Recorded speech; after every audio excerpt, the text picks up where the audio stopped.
and welcome to our special coverage of the U.S. presidential election. I'm Rida Fakhri. And I'm David Foster. November the 5th, the day when we remember a man who tried to end democracy.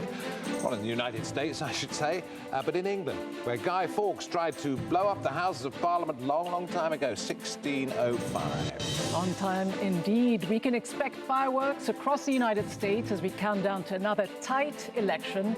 16 years after you and I teamed up for another election. That was when America elected its first African-American president. Could this be another first? Indeed it could. We could see the first woman-elected president of the United States of America. So we and the rest of the world are waiting for a result that could be ours, or maybe a month or more away. Welcome to the program.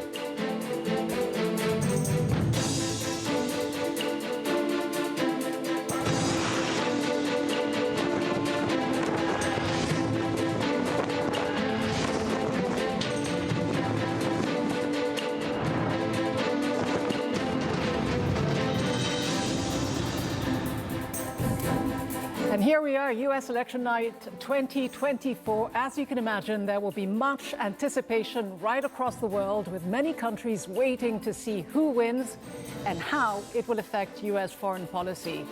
Very few places will be anticipating to see who the winner is, more than Palestine, East Jerusalem, which is where we go straight to our correspondent, Mohammed Al-Qasim.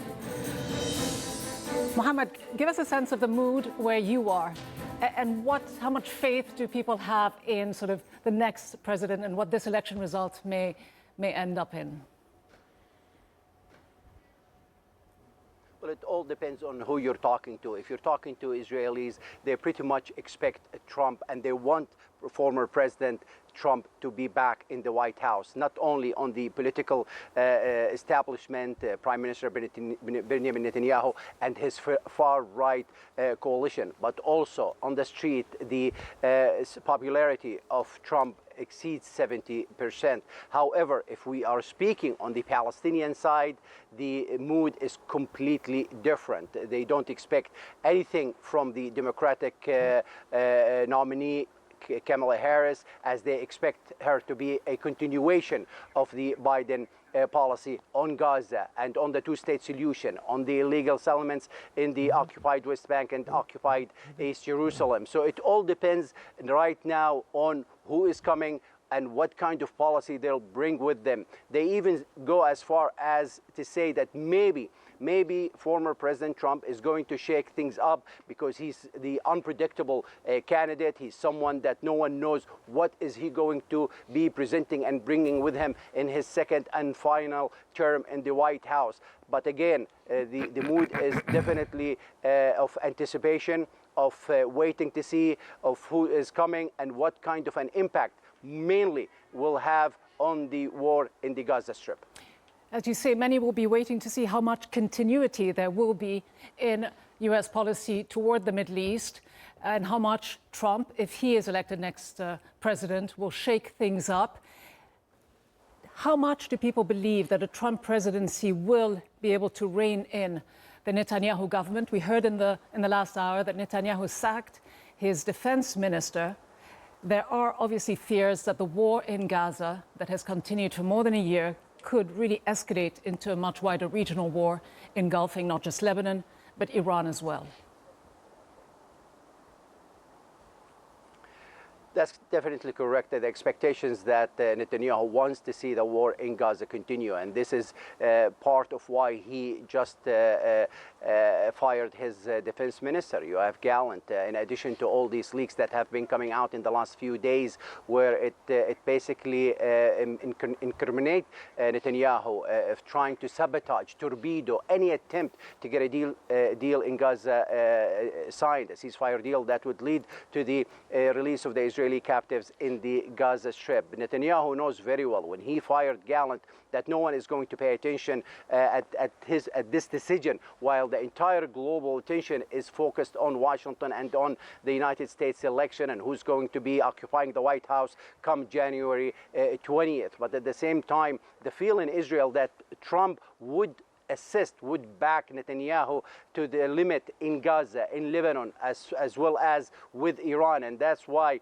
Netanyahu hasn't been shy to even talk frequently in the past few weeks with Trump on the phone several times. And everyone knows how close the relationship is. And he is hoping for another Trump presidency to continue with his policy in annexing parts of the occupied West Bank, to continue his war in the Gaza Strip until he reaches the aims that he put forth back last October 2023. However, there's also a slight feeling within Israel that maybe Trump may surprise everyone with his unpredictability, that he may put maybe more pressure on Netanyahu to try to end the war in Gaza, as well as de-escalate the situation with Iran, as well as with the Hezbollah in Lebanon. But again, Netanyahu right now, all he cares about is his own political interests, staying in power, keeping his far-right coalition together. As far as the Palestinians are concerned, they don't think that this will have any much difference, whether it's Harris in the White House or another Trump administration. We will have to wait and see. Mohammed El-Qasem from occupied East Jerusalem, thanks very much. And just as Mohammed has been mentioning, a big question is to see who of the two candidates will be able to rein Netanyahu in if elected. What is certain is that U.S. support for Israel will remain unwavering. Now, one of the key challenges for the next occupant of the White House will be, as we've been saying, Iran. Will a wider regional war involving Israel and Iran be more or less likely under a Harris or Trump presidency? Our correspondent Reza Hatimi takes a closer look. Expectations of a breakthrough in relations between Iran and the United States were high after the two adversaries signed a multinational nuclear accord in 2015. Under that agreement, Iran rolled back on its nuclear program in exchange for sanctions relief. But hopes were dashed, and the détente was short-lived. Former U.S. President Donald Trump reneged on that deal in 2018 and restored harsh U.S. sanctions, prompting Tehran to gradually violate the agreement's limits. Months of indirect negotiations with the Biden administration failed to revive it. Now, new reformist President Masoud Pezeshkian says Tehran is ready to re-engage with Washington. They set up bases, they threaten us. If they stop these practices, we are brothers with everyone. We are brothers with the Americans as well. Pezeshkian wants to fix an economy that's been reeling under crippling sanctions. Years of Washington-led punitive measures on Iran's oil and banking sectors have pushed up prices and impoverished many middle-class Iranians. A lot depends on the approach of the next U.S. president. But the 10-year agreement, known as the JCPOA, will expire next year, and the chances for its survival aren't high. I don't think there is any chance for Biden to return. I don't think Harris will return if she becomes president. And Trump was the guy that left the agreement, so there's no chance for him to return to the agreement. So I think that nuclear agreement is more or less dead.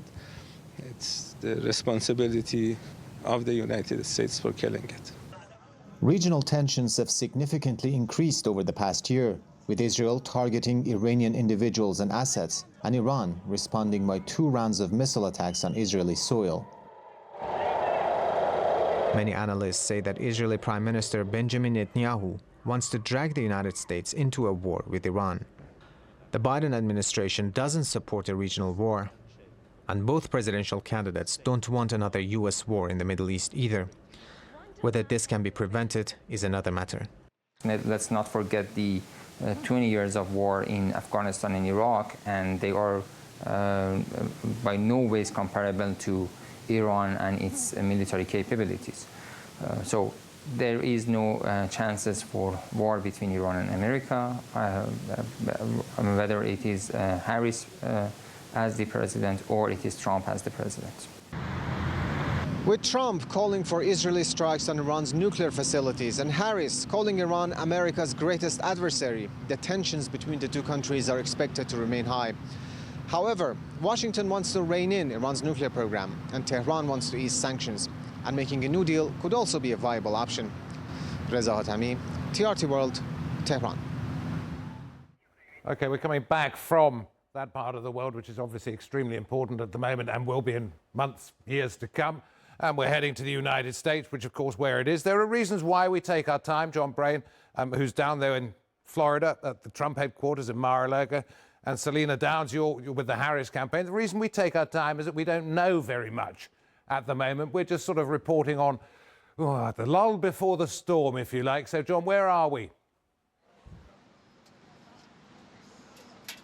Well, I'm at West Palm Beach with the Trump headquarters. As you say, the calm before the storm. Nobody quite knows how this is all going to pan out.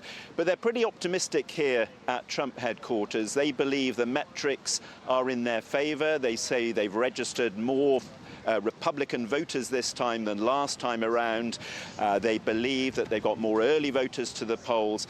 And they believe they're making inroads into what are called the low propensity voters. What are they? These are people who are registered to vote but don't usually bother to turn up. Hence, often young male would-be or potential voters. So Trump has been going to martial arts events, wrestling matches, American football, trying to get these people engaged. And people often say, well, why is his rhetoric so macho when he needs to persuade undecided voters to come onto his side? Well, the truth is he's probably not appealing to them. He wants to get this core support out to actually vote. Well, he himself voted earlier today here in West Palm Beach. He said he was confident of victory, but he was asked what would he do if he lost the election. This is what he had to say. If I lose an election, if it's a fair election, I'd be the first one to acknowledge it. And I think well, so far, I think it's been fair. I think there's been a lot of court cases. Both sides are lawyered up. I feel very confident. I have felt, we went in with a very big lead today. And it looks like Republicans have shown up.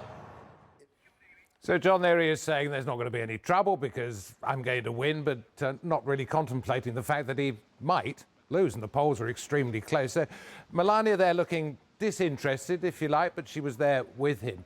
What do you detect in the Trump campaign? A confidence or a resignation? Well, it's certainly not the supreme confidence that Donald Trump is expressing, but they are describing it, in public at least, as cautious optimism.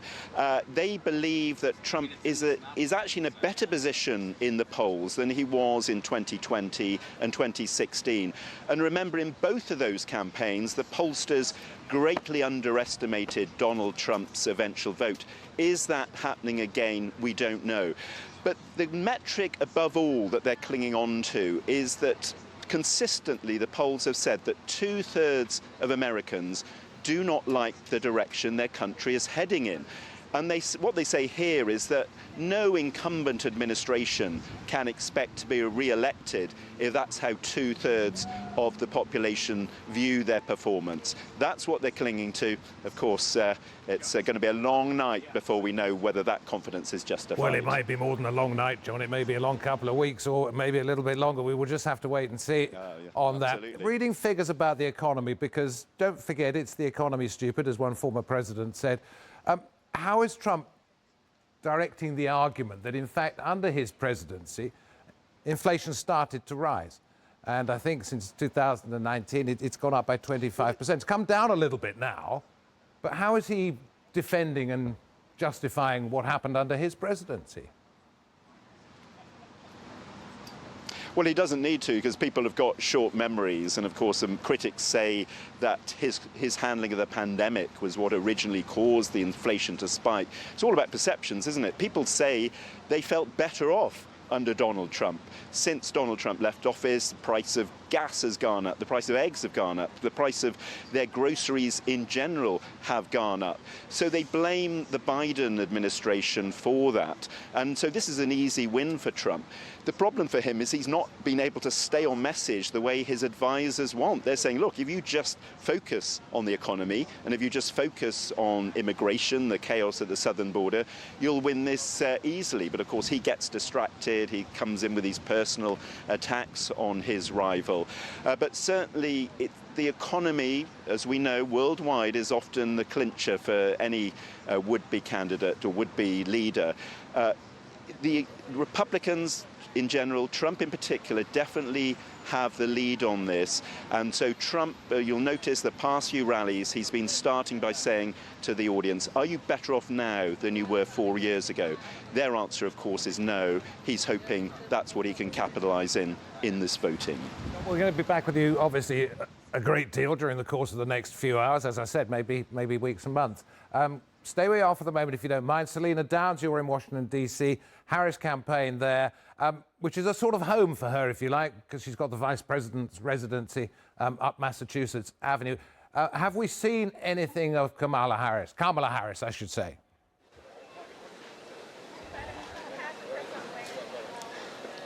No, we don't expect to be seeing the Vice President here for several hours, but of course we are here at Howard University, and a historic homecoming for her when she does appear here. It was where she did her undergraduate degree, and it is one of America's top historically black universities, and really it started her on that career trajectory that has brought her to this point. From here, she went back to her home state of California, became a prosecutor, became America's first female state attorney general, became a senator, a vice president, and now she stands on the precipice of becoming America's first female president. Has she done enough? Her campaign thinks she's done enough. She thinks she's done enough.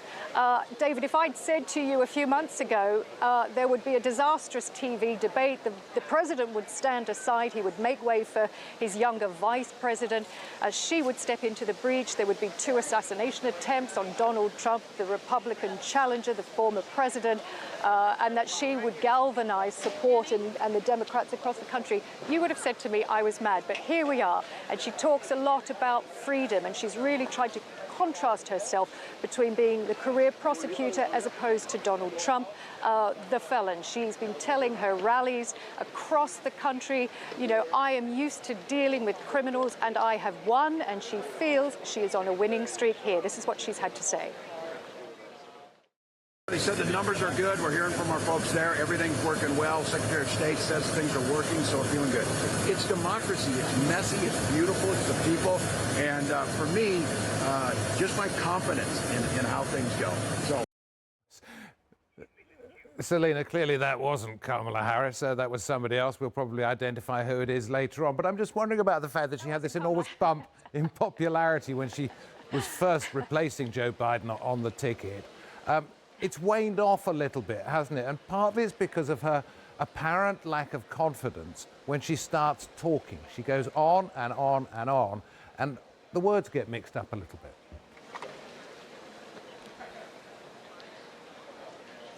Are you saying that Donald Trump doesn't go on and get his words mixed up? I think there has been criticism of her about this word salad, where sometimes she can't get her words out on certain issues. She did have a very strong debate performance against Donald Trump. She would say she is very much about trying to get this message out that she is supporting freedom, justice, equality for all. Donald Trump's rallies have been taking this much darker, dystopian theme. Her campaign rallies have been very much about hope and positivity. She's been rallying her supporters across the country, particularly women, not just because she's a woman, but because she's been standing on, this platform of reproductive freedoms. She is supporting abortion access for women right across America. It is resonating with a lot of younger women voters, the under 30s, but also older women, 50 plus, 60 plus, who feel they fought for these rights back in the 70s and they saw these rights eroded under Donald Trump. And they might be the ones that come out and push her over the line in this race. Her campaign is certainly hoping that women may do that. Of course, it's going to come down to those blue wall states of Pennsylvania, Michigan, Wisconsin. She will be trying to hold those states tonight, and we will be watching as the polls close in those states very closely. Pennsylvania is key. She spent yesterday rallying there right around the state. I think she had about 5 campaign events.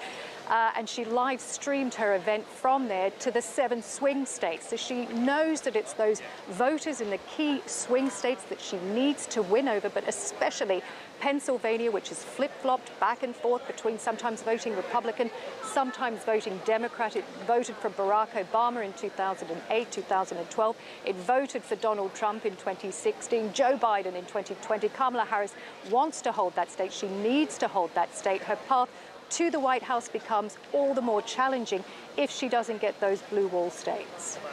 Selina, thank you. Thank you very much indeed. In Washington, D.C., which I think, Ida, is where we're going again, across town. We are indeed. Thanks very much, David. All eyes on Washington, D.C. Obviously, the big prize, whoever wins will win the White House and move into 1600 Pennsylvania Avenue come January 2025. Let's go straight to our correspondent in Washington, Jafar Hasnain, who's been traveling all over the country with both candidates. Jafar, this could be history in the making if Kamala Harris does win today. Washington, D.C., traditionally a blue state. How much support is there? How much excitement and enthusiasm is there in Washington for Harris? Well, coming to work this morning, I did not see a lot of enthusiasm on the streets. What I did see were fences across Capitol building, the White House, which is rare for this city.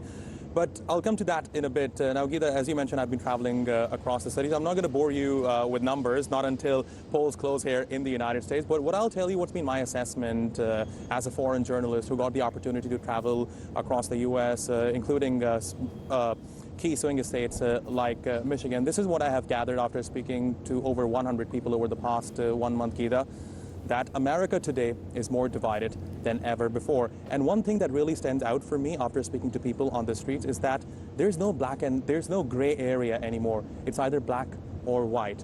You're either with us or you're not one of us. And this applies to both camps. And the key issues that voters in this country are going to vote on this time around, again, based on my assessment, is that it's going to be abortion, immigration. The Muslim vote is also going to be certainly very crucial this time around. And apart from that, cost of living is also something that is very concerning for voters here in the United States.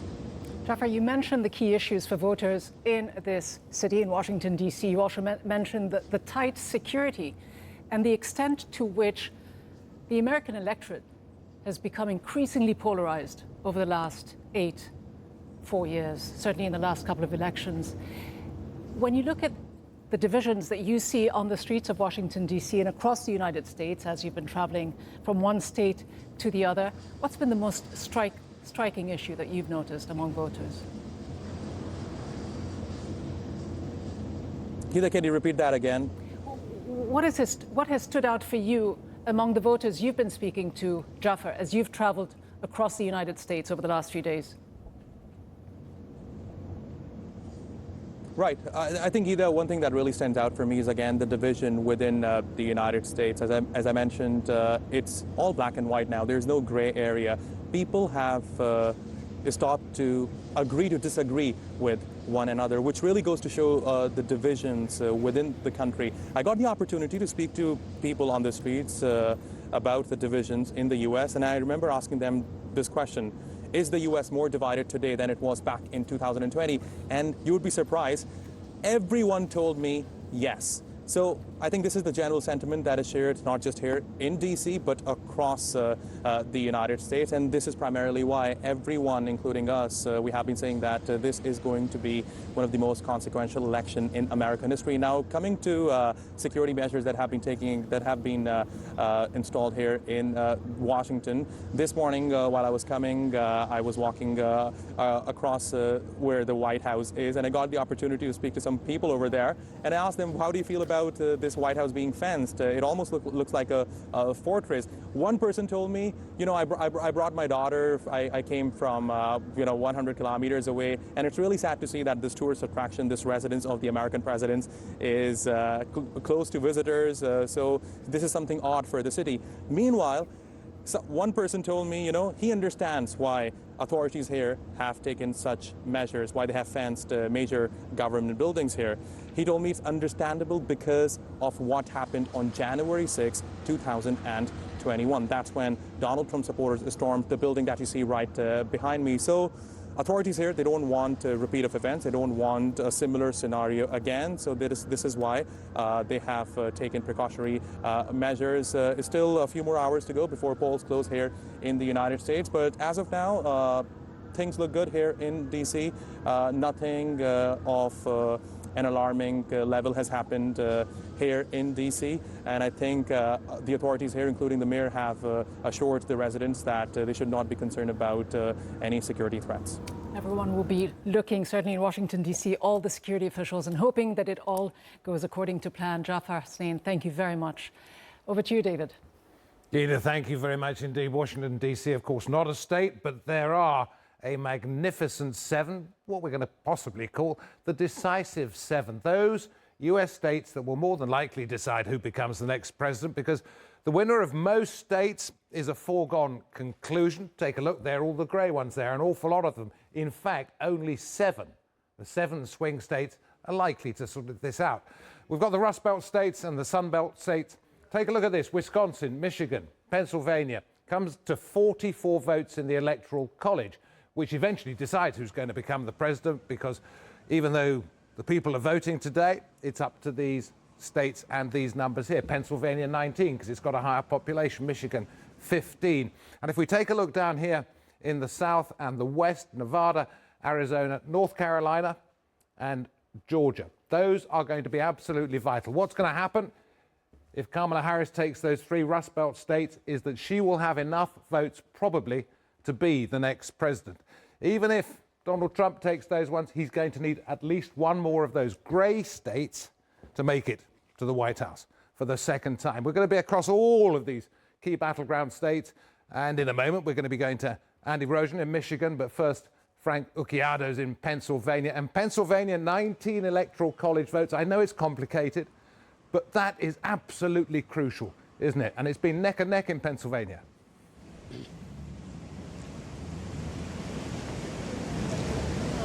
Well, yeah, it has been neck and neck. And, you know, this is not unlike what happened 4 years ago when we had Mr. Biden campaigning against Mr. Trump, and Biden won it by barely over 1.2% of the vote. Now, the big differences, the pivotal differences between 4 years ago and this year are 2 events. One, Joe Biden dropping out, and the other, which will forever brand elections here in Pennsylvania, it was when on July 13th, Donald Trump, the former president of the United States, was shot here in Pennsylvania. It's something that Pennsylvanians will always remember. How it will affect this election is anyone's guess. It is really, as you mentioned, a pivotal state, 19 electoral votes, and Harris chose to end her campaign here. She crisscrossed the state yesterday. She stopped after 107 days. She spent time in Scranton. She also stopped at a Puerto Rican restaurant. She tried to shake hands. Actually, she did some door knocking with voters trying to get out the vote in Reading, Pennsylvania, and she appeared with the governor, Josh Shapiro. You know, the last stop, of course, was here in Philadelphia in front of the steps made famous by the movie Rocky. And that was about 11:30 at night. She stood before a largely youthful crowd. It was reported to be about 30,000 people. She was preceded by Governor Tim Walz, and also there were performers like John Bon Jovi performing before her. He played Living on a Prayer. Ricky Martin came out and also performed. And, you know, as Harris entered the stage, she was introduced by Oprah Winfrey, another big star, to try to help her get elected. And when Harris finally came out on the stage, she told the crowd, "We love our country. You know, I am living the promise of America," and she says, "I see the promise of America in everyone who is here." And she reminded everyone that they have to get out and vote. She said, "Your vote is your power." Back to you. One more on the Latino vote there. Pretty crucial.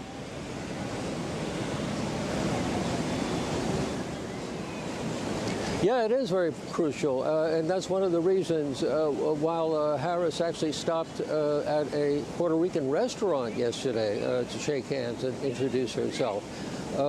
It seemed that what we've been hearing all along is that they could be the swing votes within certain counties of the state. There is almost 25% of the registered voters are of Latino descent here in this state, and that could be a huge factor. Trump has tried to court them, of course, with some recent controversies and his campaign about the island of Puerto Rico. being a floating piece of garbage. That was mentioned by somebody on the stage at one of his campaigns. That raised the ire of a lot of Latino organizations. So Mr. Trump has been trying to put out that fire leading into Election Day. Back to you. Frank, thanks very much indeed. Andy Rosen in Michigan. We're going to talk about the Arab American vote in Michigan in just a moment, if you like, because we've already been out to the Middle East and heard what's happening in Israel and the wider part of that area. But if you want to pick up on where Michigan stands in this, where would you say it is in terms of the election overall? Oh, right down the middle, David. Right at this point, it is razor thin. The Michigan officials say, though, it is going smoothly in the vote counting at this point, in the vote collecting. And, you know, we were just at a polling place behind me where there was a DJ playing music, trying to lighten the mood. In fact, there are a lot of DJs at these polling locations around this area of southeast Michigan, trying to lighten the mood. As you mentioned, we are here in Dearborn, Michigan, really the epicenter of the Arab American community, and it is sizable in Michigan. And, you know, I just talked to three voters coming out of that polling place a few minutes ago. I asked, who are you going to vote for? All three in a row said Trump. And when I said to one of them, I said, well, what about the things he has said in the past and done in the past as president that were clearly anti-Muslim? This voter said he didn't care. It didn't bother him. He was looking forward with President Trump. Another voter I asked, well, what about Jill Stein, that independent pro-Palestinian candidate who so many Arab Americans in this community say they are going to support now, even though she's not going to win? And this voter told me, well, she's not going to win, so why waste my vote on her? And then I talked to the head of the Dearborn Democratic Club here in Dearborn. And, you know, for years, for decades, Muslim Americans in this community have voted about 70%, overwhelmingly, for the Democratic candidates until this year, obviously, because of the war in Gaza. And I said, how challenging is it that you're trying to hold on to those Democratic Kamala Harris voters when you've got so much anger over the Biden administration's stance towards the war in Gaza? And he said, well, two things. He's trying to remind voters here who might have what they call Trump amnesia or Trump-nesia about things that Trump has said in the past about Muslims and the Muslim ban that he instituted while he was president, and also trying to emphasize to them that a vote for Kamala Harris is a vote for the long term, that they've got other interests, that of course they are so concerned right now with the war in Gaza. They've got friends and family who've been hurt, killed even, by what's going on over there, but trying to remind them that here in America, they've got other issues that they think Kamala Harris would solve rather than Donald Trump. The bottom line, David, it is complicated and people are conflicted. We'll find out how they eventually vote. Andy, thank you very much indeed.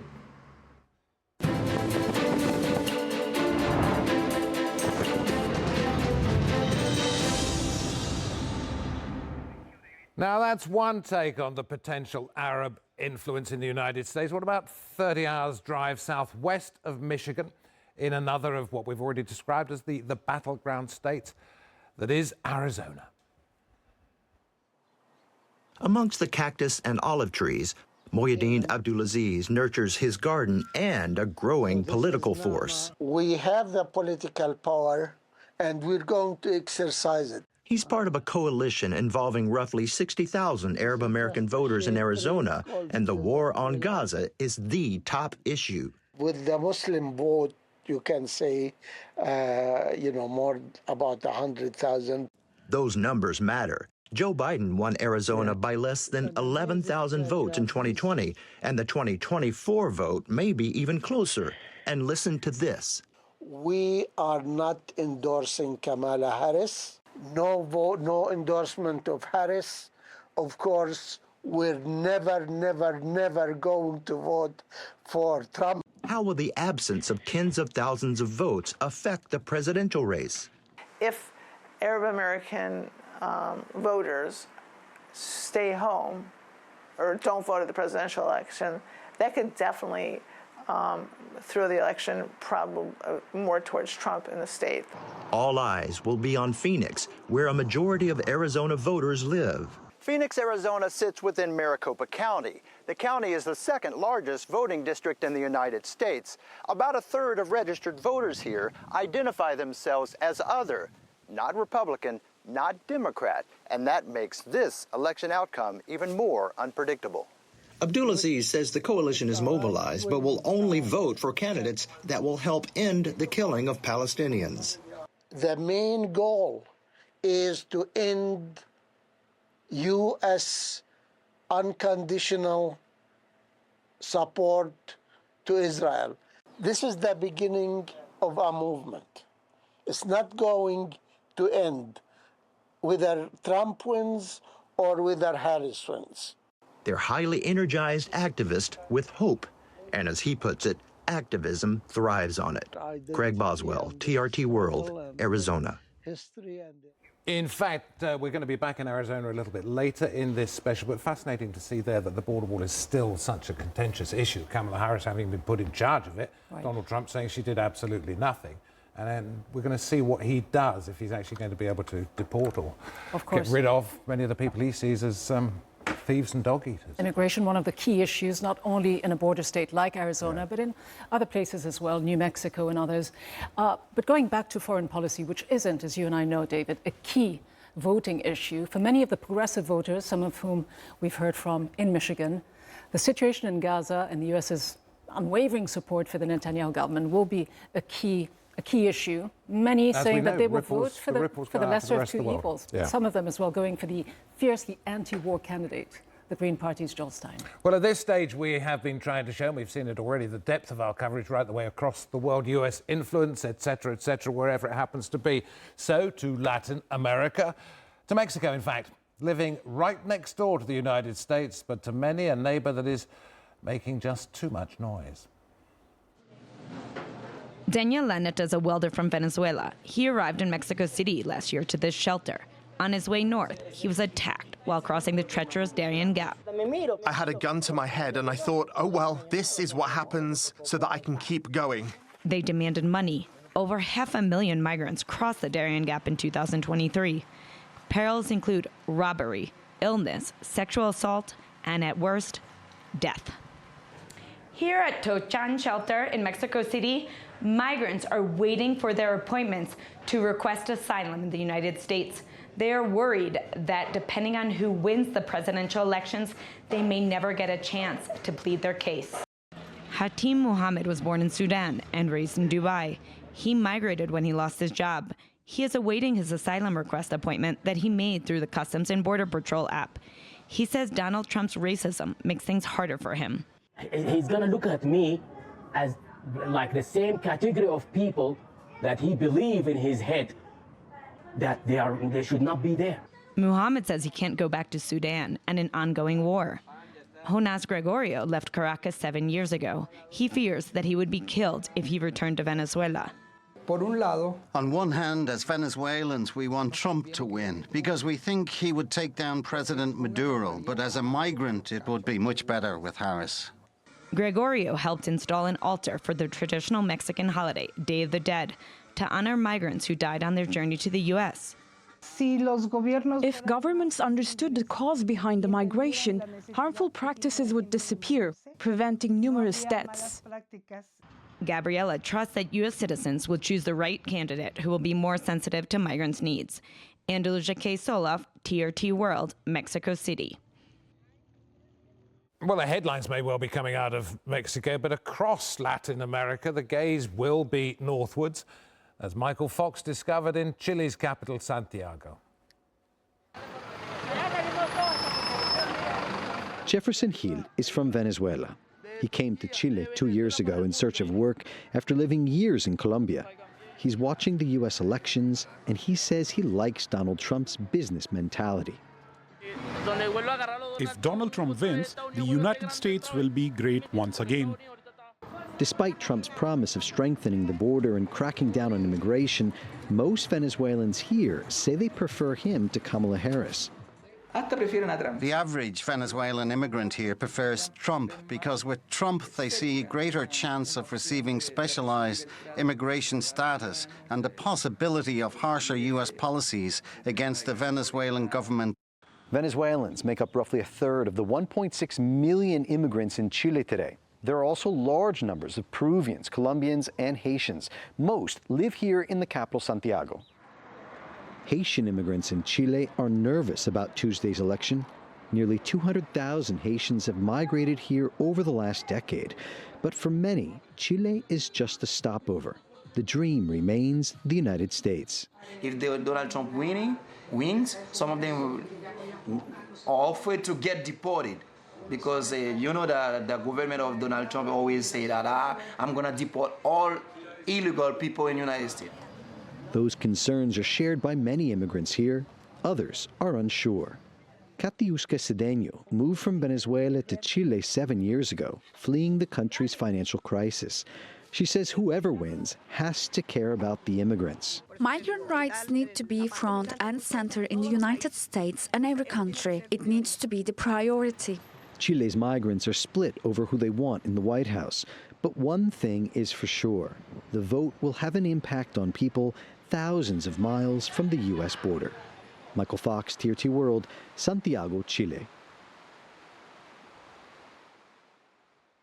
Let's go to our Latin American correspondent, Regan Devine, and tell me, first of all, we put migration to one side for the moment, if we may. The bigger picture for Latin America, if it can be described as such, because it's obviously individual countries, but the bigger picture for Latin America when it comes to the next occupant of the White House.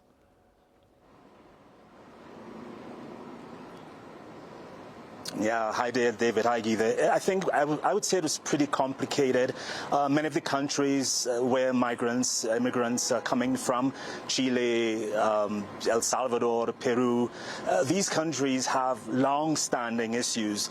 Interestingly enough, quite a few of these countries have had situations with the U.S. in the past where the U.S. has supported dictatorships in those countries. So in some regard, you see a kind of circular effect where these countries are still recovering from certain types of government, and they are still under a state of oppression in some regard. So Latin American countries have a very, very in some regard, hostile relationship, historic relationship with the U.S., and quite often you see immigrants coming from these countries trying to get to the U.S. where they believe is a safer place.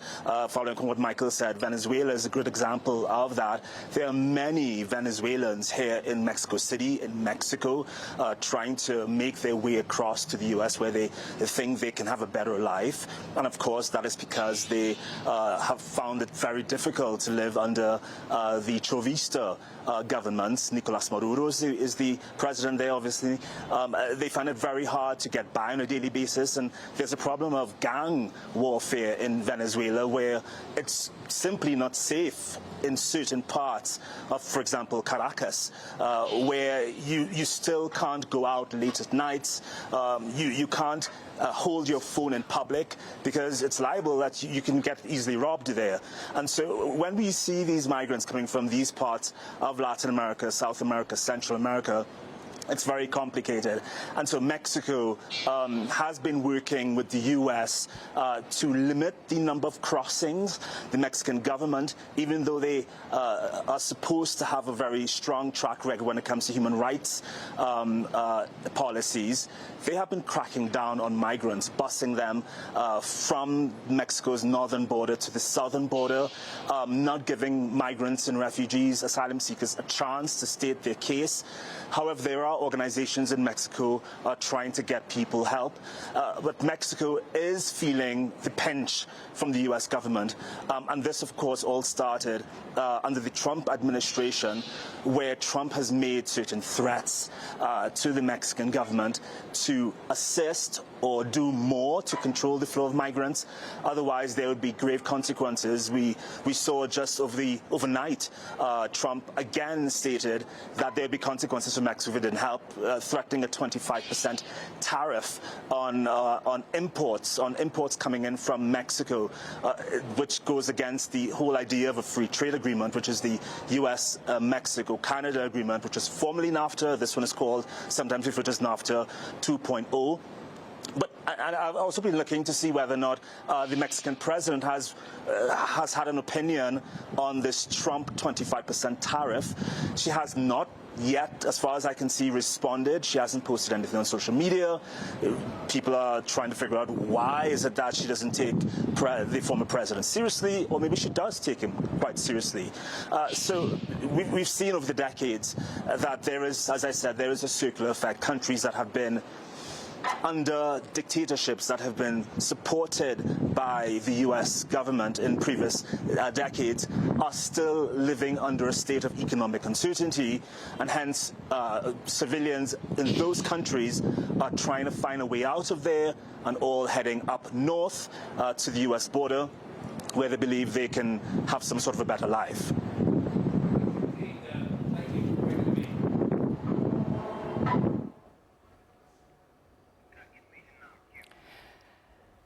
Now, of all 50 states, there are 7 that could be absolutely crucial to determining who wins the White House.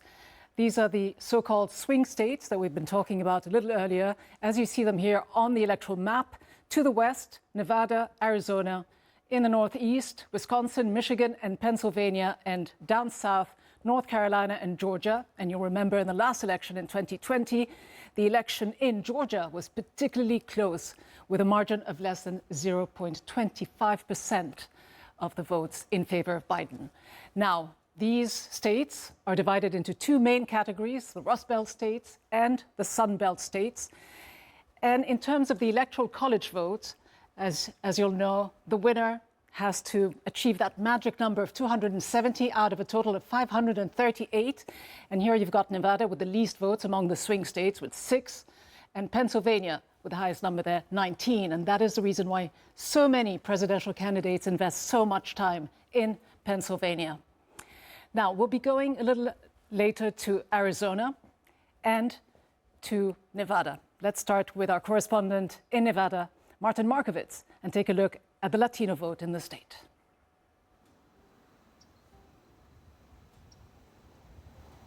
Yes, hi. I'm actually not in Nevada. I'm in Georgia, which is one of the key swing states, 16 electoral votes. And I'm in front of a polling station. As you can see behind me, there's a cop car. That's because there was several bomb threats made throughout the Atlanta metropolitan area, including at this school. At two of these polling places, people were evacuated, and now there's a court order to extend the voting at those places so people can actually vote. The Secretary of State is going to announce more information about this case in several hours, but it has put a lot of people on edge in Atlanta, the largest city in Georgia.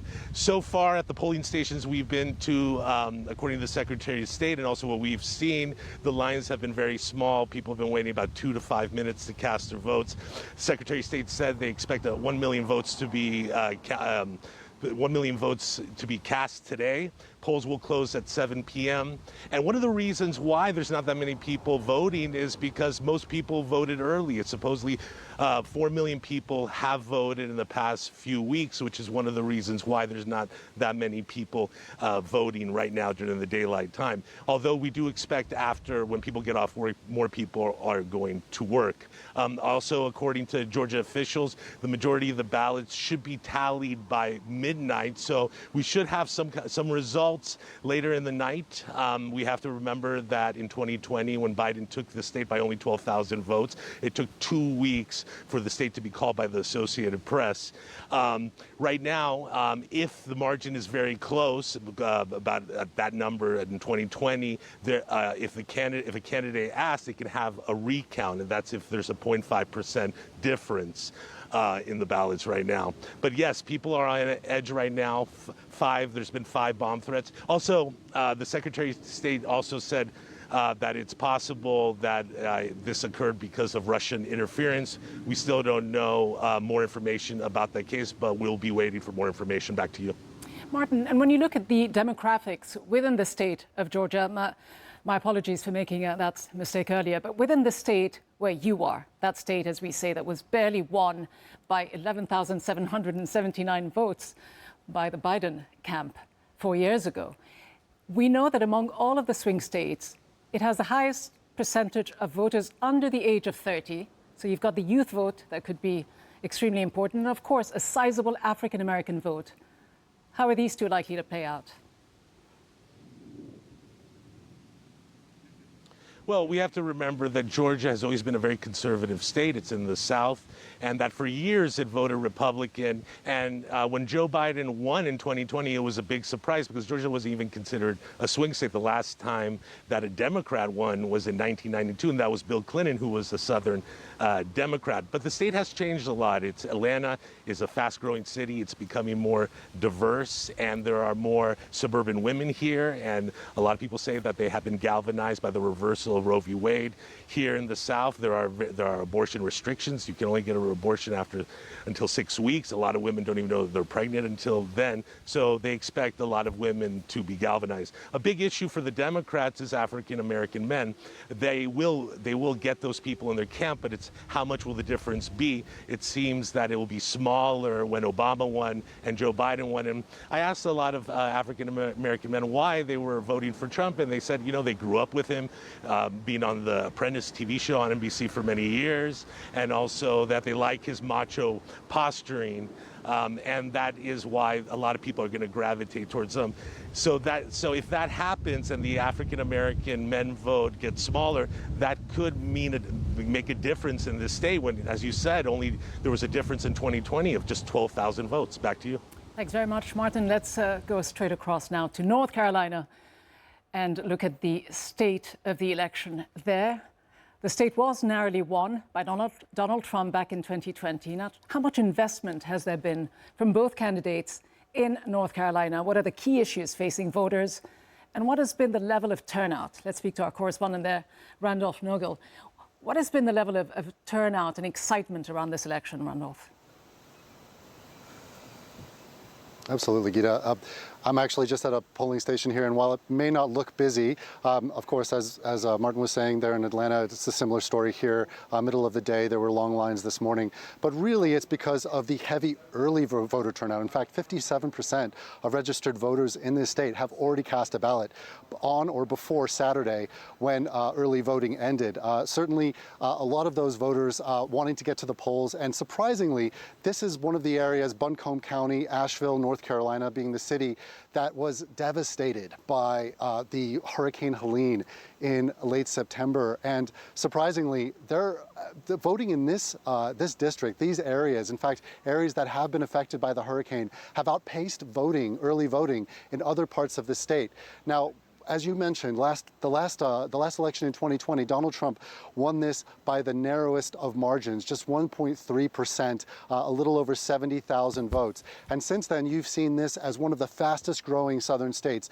400,000 people have been added to the voter rolls. And while we've seen more registered Republicans, less registered Democrats, one of the themes that we've seen in this election, I've actually been traveling across the country leading up to this, is that a lot of Americans register as independent. They might be leaning one way or another, but a lot of them are not subscribing to the orthodoxy of either political party so much as being issues-based voters. Some of the Republicans here that I've spoken to say that they're going to vote for Trump, but it's really on an issues basis, pointing out that he does have some character flaws. Now, this is a Democratic area that I'm in. People will be coming through here until 7:30 at night when voting closes.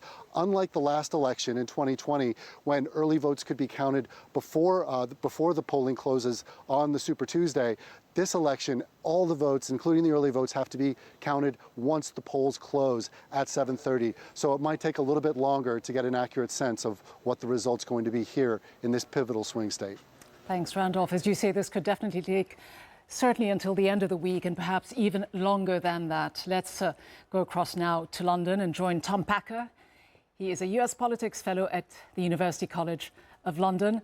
Tom, I'm not sure to what extent you are a betting man, but if you were to put your money on one of the two candidates, who would it be?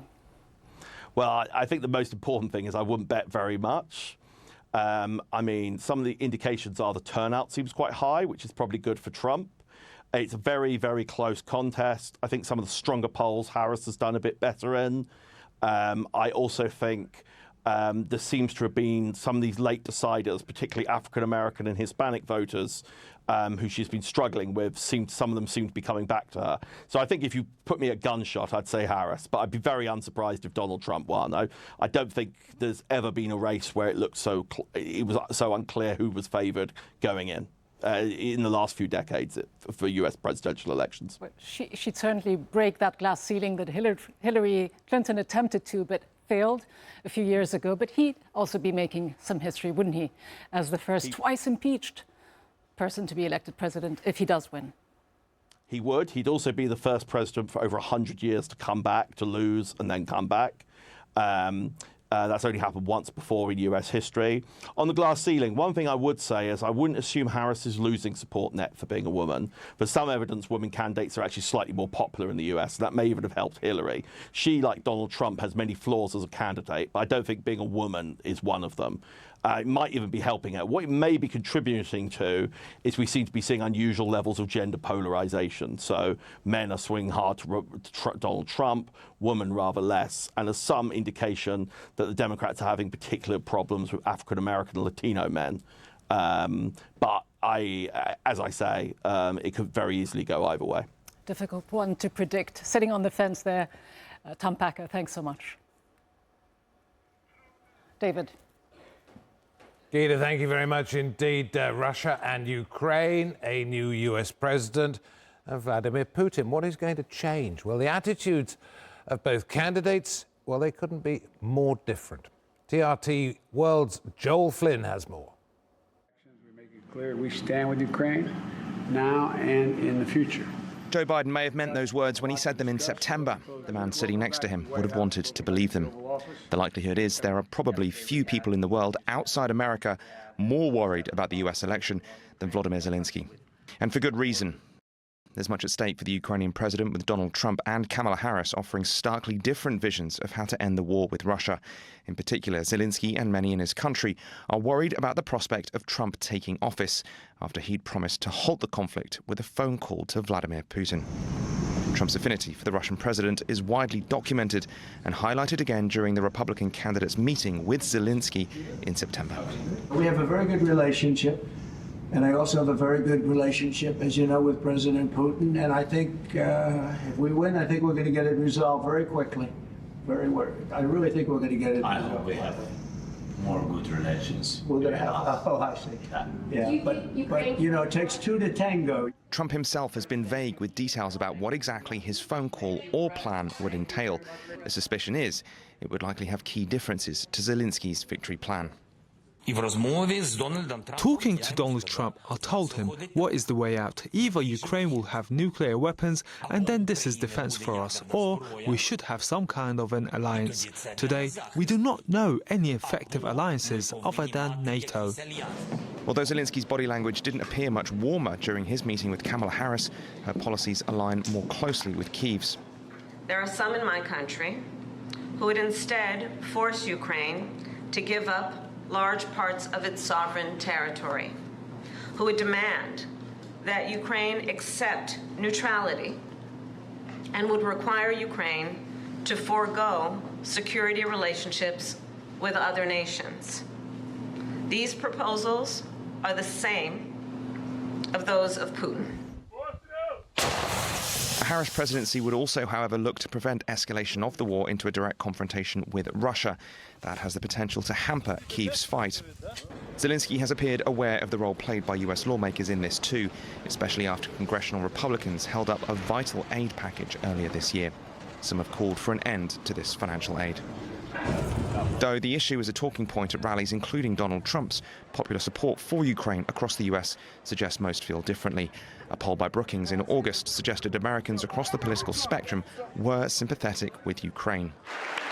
2 years after presenting Congress with the Ukrainian flag from the front lines, Zelensky is aware that America has not survived the war without some of its financial scars of its own.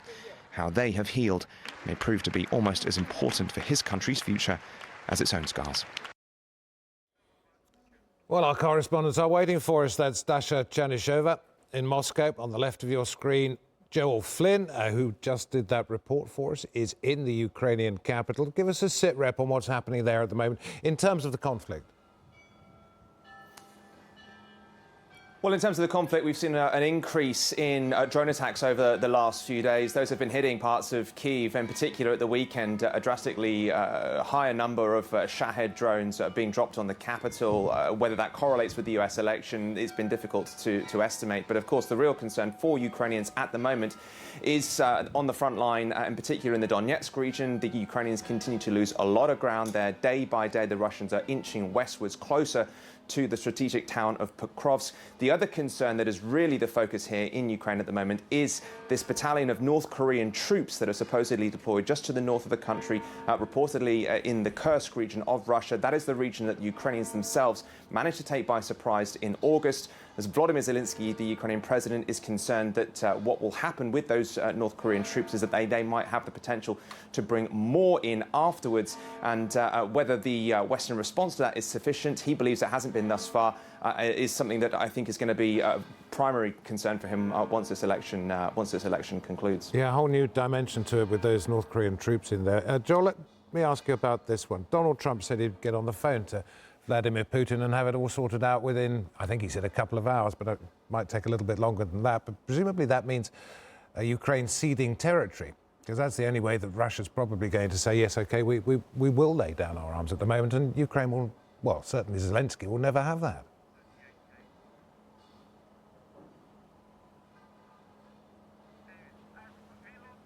OK, we've lost Joel there.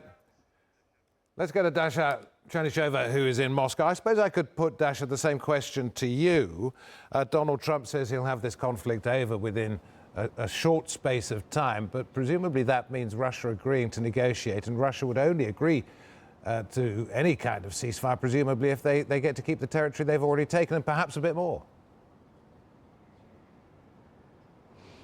Well, we have heard the Kremlin expressing doubt whether this conflict could be over in just a matter of one day, saying that there is no magic wand that will actually be able to do that so quickly. The understanding here in Moscow is indeed that the negotiated solution is the preferred way of doing things. However, Moscow says there has to be an understanding from the West, and especially the US, which Moscow says is interested in continuing the conflict in Ukraine, that there are Russian interests that should be taken into account. And indeed, the Russian president has been saying that the new realities on the ground especially have to be taken into account if the negotiated solution is to be discussed. We also hearing from the Russian officials here that indeed there could be the end to the conflict if the US stops the supplies of weapons to Ukraine, something that has been the cornerstone of Russia's rhetoric over the course of the past 2 years, saying that it is the Western weapons that are only extending the conflict, because without that support,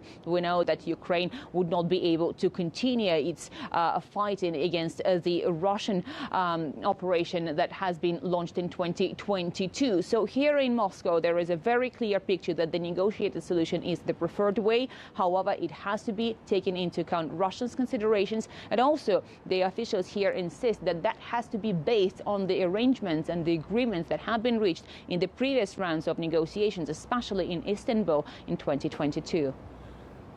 One imagines that Vladimir Putin isn't quaking his boots at the prospect of Kamala Harris actually taking over, but what does he think, or what do you think he thinks about Donald Trump?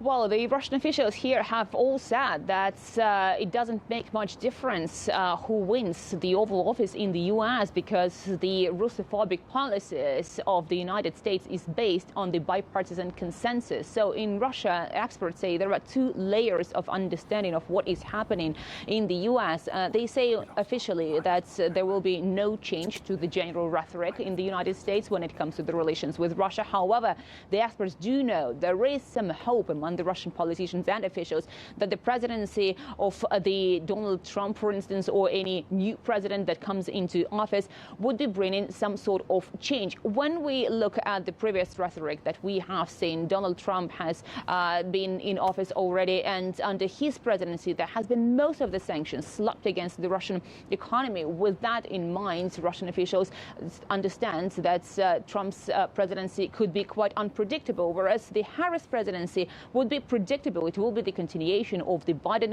administration and the general line that the Democratic Party has taken. So in Russia here, the officials do say that this is why there is no difference for Russia. They have seen it all. And what is needed, the officials and political scientists here say, is the change in the general course of the United States. And this change in course has to be also based on the bipartisan consensus, which at the moment, Moscow says, is to defeat Russia. And that has to be changed. That will be bringing about the change in the relationship between the two nuclear powers and also the powers that are now, many analysts say, are caught in the proxy fighting in Ukraine. So it is the change in the perception, the understanding and the policy making that has to be made in the US, Russia says. And for that, Russia will be ready to hold the strategic negotiations with the United States. But genuinely, that has to be seen and shown. Moscow says it should see the real desire on Washington's part. We're going to go from Moscow back to the Ukrainian capital. We lost our line with Joel Flynn, but he's back with us now. Let's put the same point to you, or the same point that that has just answered from Moscow. You may have heard me, you may have not, but if Trump wins and he says he can get on the phone to Putin and have this sorted out in no time at all, that's presumably going to mean that Putin's only going to agree to any kind of cessation of hostilities if Ukraine cedes territory, and Zelensky won't have that. So what happens?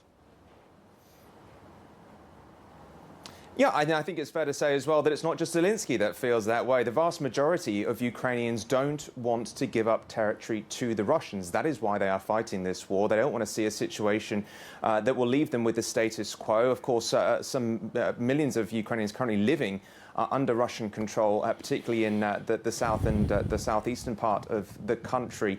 The question, of course, about how this war would end in such a short period of time would, of course, likely leave the status quo as it were. The worry that a lot of Ukrainians would also have is, would Russia respect any status quo situation? Would it respect any sort of peace plan? Because in the past, it hasn't. There was 2 agreements signed between 2014 and 2022 when it invaded, when it actually agreed to a ceasefire, and there were several instances where Russian military activity reportedly breached that ceasefire. So the Ukrainians would likely take very little solace from any peace plan. But the bigger picture of what a Trump presidency would mean for Ukraine would also very likely involve them not being able to join NATO. Of course, that is something that long-term Ukraine feels it needs to do in order to guarantee its security against Russia and against a future Russian incursion. So a Trump presidency from that point of view, very clearly consequential for the war, but also consequential for Ukraine's long-term security. Thanks, Joel. With me in the studio right now, Matthew Bryza, former Deputy Assistant Secretary of State, also spent a few years, Matthew, living in Moscow. So you know both sides of the equation. Have you ever known a time when there's so much unpredictability? I mean, given the fact that Trump's been president before and Putin was in power then, things have moved on, haven't they, and got considerably more difficult. Yeah, that's an excellent point. I mean, throughout my career, I began in 1989 in the U.S. Foreign Service, and okay, that was an era of great upheaval, but afterward there was a certain sense of predictability. And now it's really hard to figure out what's going to happen. I mean, if Harris wins, of course she's going to continue the Biden approach of strong sanctions on Russia and trying to push and squeeze Russia to stop. And then cut a deal, but not on Russia's terms, but on terms that are acceptable to Ukraine. I think if Trump wins, I really do think he wants to find a different way to broker a deal. And how does he do that? Well, there's been a really interesting development over the course of the last few months, which is that Russia and Ukraine, from time to time, have been discussing an agreement, brokered maybe by Qatar, to stop attacking each other's energy infrastructure this winter. That in August, when Ukraine invaded Kursk in Russia, that stopped. But the talks have begun. And about 2 weeks ago, President Zelensky said, well, if those energy talks proceed, maybe they could broaden into some peace talks. So that there's something out there. I think Zelensky is thinking if Trump wins, he wants to negotiate. So it has to be face-saving to some extent, as well as practical with the energy sources there. I mean, Harris, in turn, if she becomes president of the United States, is she going to be tough on Putin, or is she going to be rather like Biden and just sort of say something but not do very much indeed? Well, I mean, I think Biden thinks he was tough in terms of the sanctions, What right? do you think? Look, I'm a Cold Warrior, so I always think we could tighten the sanctions, and the fact that Russia is still able to sell natural gas without any restrictions and is able to easily get. It was more than tokenism then? It's more than tokenism, but the sanctions are really leaky. And if we really wanted to squeeze Moscow, the U.S. knows what it would need to do. The problem is that our European allies don't want too much squeezing on energy supplies, right? And our European allies are so important to us. But they, especially Germany, rely on lower-cost Russian gas for their economies to keep going. So it's a difficult balancing act. But if we wanted to squeeze, there's more squeezing we could do. Do you buy this argument that Donald Trump has to listen to his European, well, they're not neighbours, but near neighbours, when they say, if you allow Putin to get away with this, the next step is going to be further to the west, further into European territory? Do you think he buys that argument? Or even if he does it matter to him as an isolationist? Yeah, I think no and no. Yeah, I personally believe in that argument, by the way, but I think Trump doesn't care. I think, it's clear that his foreign policy is going to be based on a clear-cut scorecard of trade deficits. So if the U.S. has a trade deficit with any country, whether it's in NATO or not, that's bad.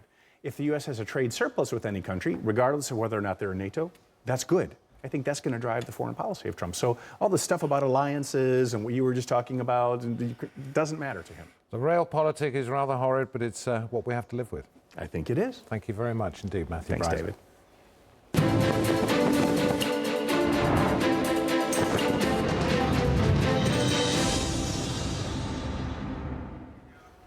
President Biden eked out a victory in Nevada back in 2020. That was partly by winning the majority of the Latino vote in that state. This time around, though, polls suggest that Donald Trump has stronger Latino support than previous Republican campaigns. Markin Markovitz has more. Former President Donald Trump has called Hispanic immigrants rapists and murderers. He has promised to deport at least 15 million undocumented people. Still, the former president is doing better with U.S. Latinos than any other Republican in decades. According to a New York Times Siena poll conducted in October, Vice President Kamala Harris is leading with Hispanics by only 56%. The last Democrat to fall below 60% with Latino voters was John Kerry, who lost the presidential race in 2004.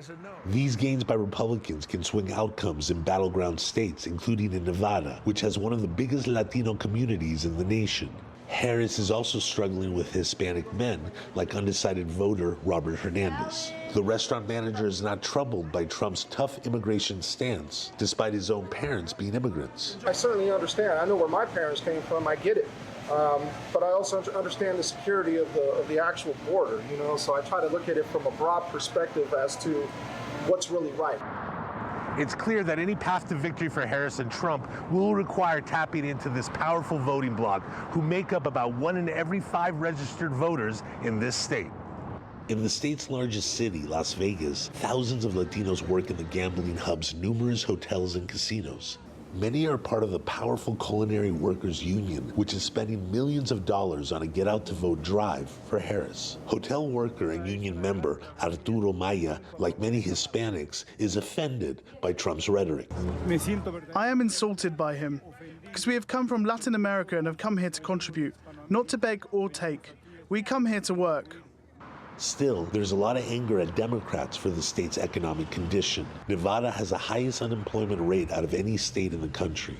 In the predominantly Hispanic suburb of North Las Vegas, both housing prices and poverty levels have soared. At a Latino Americans for Trump meeting, homemaker Ashley Flores said that it was Trump's economic message that most appealed to her and other Latinos. Trump is someone who is a man of values, a man of faith, someone who keeps his word. He might be a jerk, people don't like him, I don't care. He resolves. So how do I identify with him? With finances, with the economy. As Election Day approaches, most polls show Trump and Harris running neck and neck in Nevada. That is going to put a lot of pressure on the political parties in this swing state to mobilize their voters and have a high turnout, especially among the state's Hispanic voters. Martin Markovitz, TRT World, Las Vegas, Nevada. Let's go now to another battleground state, Arizona, which is a state that Biden won in 2020. That was actually the first time a Democrat won there since Bill Clinton did back in 1996. Craig Boswell is in Phoenix, Arizona. And how are Harris's chances looking, Craig, when you consider the importance that immigration plays for every voter, I imagine, in Arizona? Oh, most definitely. And there's so many ways to slice Arizona's electorate and the importance to each one of these two candidates, for Donald Trump and Kamala Harris. Both have been reaching out to the Latino vote here in Arizona. But big picture here, when you talk about which one that is going to benefit, it's immigration, of course, and border security. And voters kind of almost pull those two things apart, even though they're together. Border security, voters tend to lean more towards Donald Trump. Immigration and immigration reform, which voters in Arizona want, they tend to lean towards more Kamala Harris. Another way to look at this, and this is the reason why we're in this particular polling location in Maricopa County, in downtown Phoenix. Maricopa County is a must-win county in Arizona. 60% of the voters live here. 4.5 million people across Arizona have already voted. 1.5 million have already voted in Maricopa County.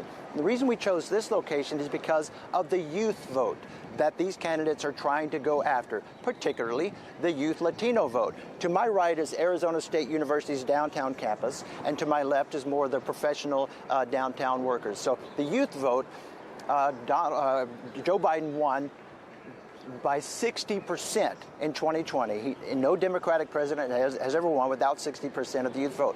Democrats, to get to your question, see some problems with Kamala Harris in the youth vote, and in particular the youth Latino vote. Donald Trump has made inroads with that vote over the last few months, and now about 40% of the newly kind of eligible voters in the western United States, including Arizona, are young Latino voters. That is going to be a huge block of voters for one of these candidates. And if you recall, here in Arizona, it was 10,457 votes is what Joe Biden won in 2020, turning the state blue, as you correctly pointed out.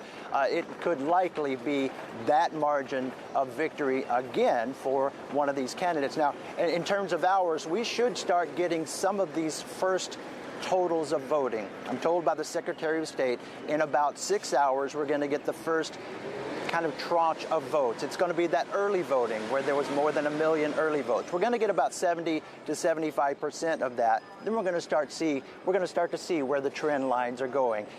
People tell me here that particularly the youth vote, they're anxious, but at the same time, they're joyous. That's the kind of dichotomy we have going in Arizona, and that's what makes it so interesting to watch. And of course, they all know the importance of Arizona, and that Arizona could be the 11 electoral votes to put one of these candidates into the White House. And very much a toss-up state at this stage.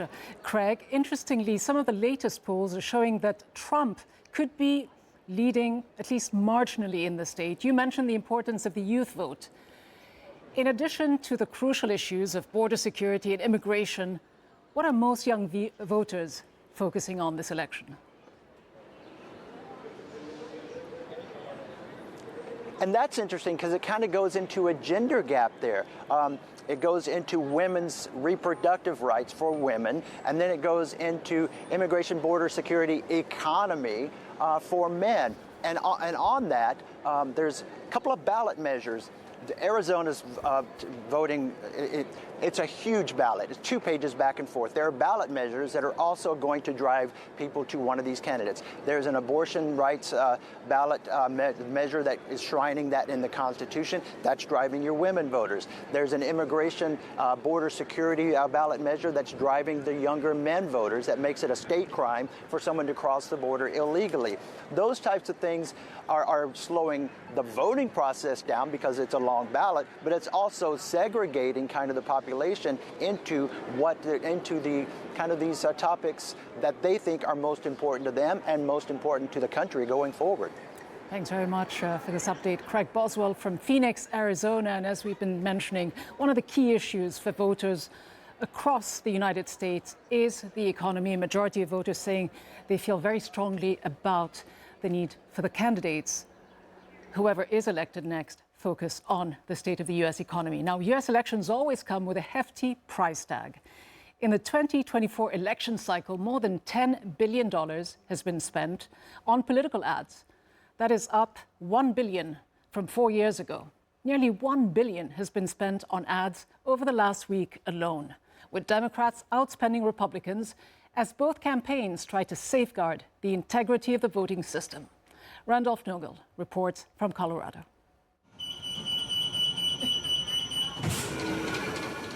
The gears of democracy are in motion at this election center in Golden, Colorado.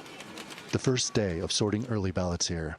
It's a process of precision election workers are putting on public display to dismantle disinformation by the Trump campaign that has only accelerated since the 2020 election. We had all seen January 6th happen on our screens, and we also had national news stations, spewing disinformation about our elections. And so sometimes people would hear information on a news channel or through social media and say, oh, that sounds scary. Like, I don't know if I trust elections here. And we were getting some of these calls, or we were getting some of these emails, and decided, you know what, let's bring more people in. Because when you see the process, you see how well it works. Amanda Gonzalez says Republicans and Democrats working here are paired together to ensure every vote cast is counted accurately. But a component of election integrity that's more complex to unpack is the money behind disinformation and manipulation of U.S. elections. At the University of Colorado, that's one of the topics being discussed at a series of weekly forums ahead of the November 5th national vote. But we also see Elon Musk, the richest man in the world, just buying a platform, losing billions of dollars because he wants to influence elections. So I think there are conversations happening, right? There's a acknowledgement that the current system of elections does not work well. In the U.S., even elections for the federal government, many of the rules are made by state governments, right? And different states are in the control of different political parties. And often, those parties try to shift the rules in their own state to benefit the national candidates. We bear a great responsibility. Yemi Mobolade paved his own path between America's two main political parties as an independent. A Nigerian-born pastor, he was elected mayor of Colorado Springs last year. America's ready for a new way. We're tired of the smearing and the fear tactic and the name-calling and the lies. But the vast amount of money in American politics remains a barrier for many independent candidates at all levels in America. I'm an independent. After going through this process, I now understand why even in a nonpartisan election like Colorado Springs, people still look to the parties for help. Because you have the infrastructure. This election has already seen a record-setting $15.9 billion spent. And while polling suggests nearly 2/3 of Americans, regardless of political party, consider the influence of money in politics as a top priority, it really isn't being talked much about by either of the major party candidates. America's vast political landscape is for now confined, with a new dawn of real election integrity deferred. Randolph Nogel, TRT World, in the U.S. state of Colorado. We did promise our viewers that it would be crisscrossing between the United States and the various outposts. Well, not that far away, but China, I suppose, is a long distance, isn't it? We're going to go there now. Not since Mao Zedong died almost 50 years ago is China believed to have had such a powerful leader as Xi Jinping. And there is little doubt, David, that the next U.S. president will be dealing with a country that he or she believes is one of the key threats to the United States, both economically and militarily. Roland de Bruyne has the story. At Beijing's upmarket Sanlitun district, American brands take center stage. Despite ongoing tension between the world's two biggest superpowers, demand for American food, fashion, and iPhones hasn't gone away. Nevertheless, there's increasing resentment over American politics. In the race to the White House, both Donald Trump and Kamala Harris have used rhetoric regarded by people here as China bashing. I've been very concerned about this trend for a while, and I find it has a big impact on me and causes me some anxiety.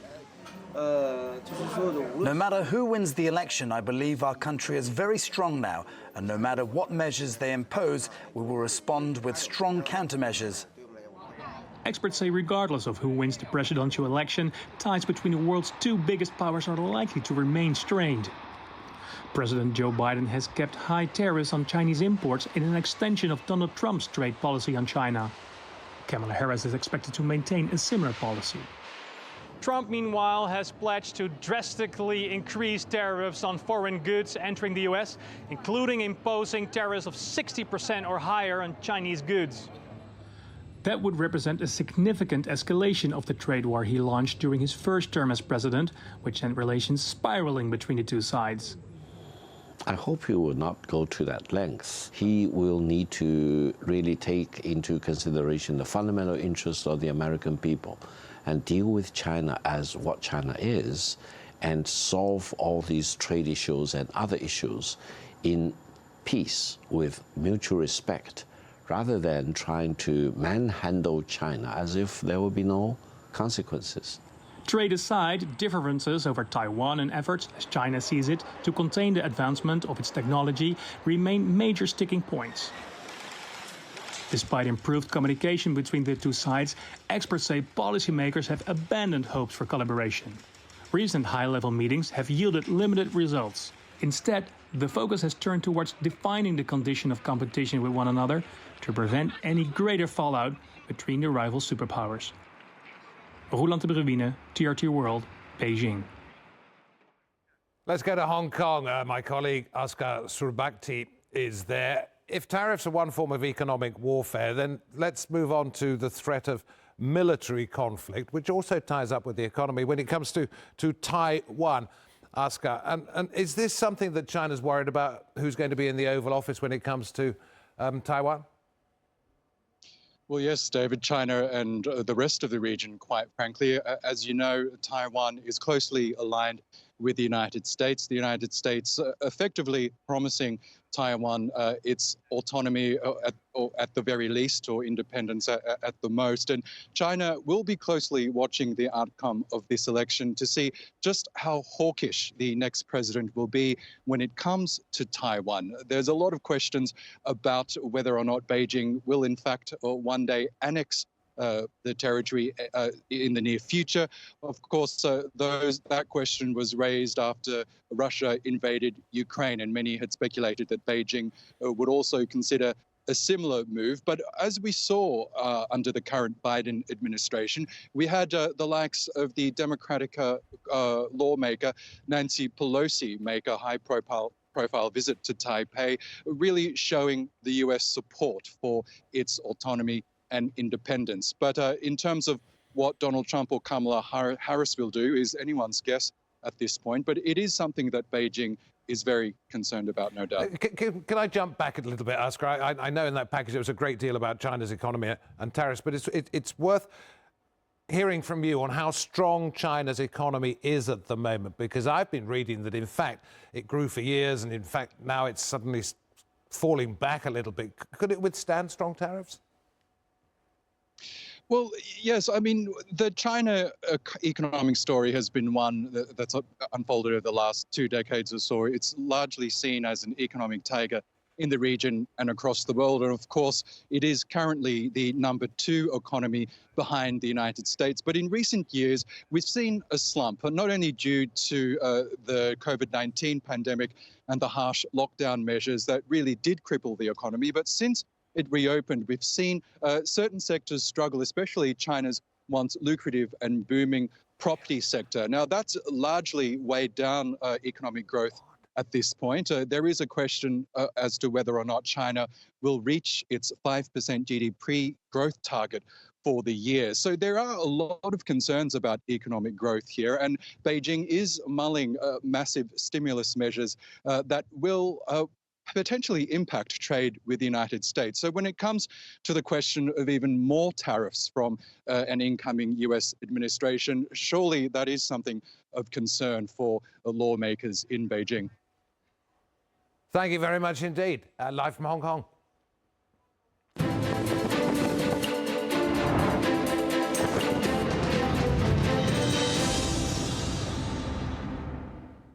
Well, the momentum is continuing to build as we inch closer to the end of voting. What are the exit polls telling us about the chances of each candidate?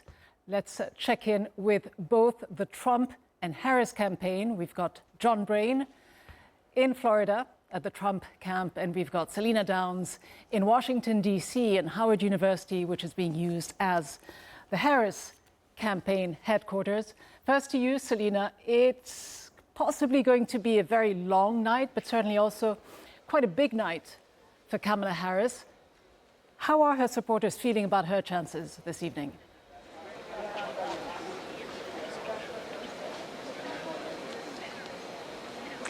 I would say they are optimistic. I think they think she can do it. Her campaign thinks she can do it. She thinks she can do it. If you've been listening to her campaign rallies over the past few months and certainly overnight, she is energized. She thinks she's done enough to get across the line here. Remember, she's only come into this election 3 months ago. If I'd said to you 3 months ago that the president would stand aside to make way for his younger vice president, she would enter the race, there would be 2 assassination attempts on Donald Trump, Kamala Harris would galvanize Democrats' support across the country, you probably would have thought I was crazy, but here we are.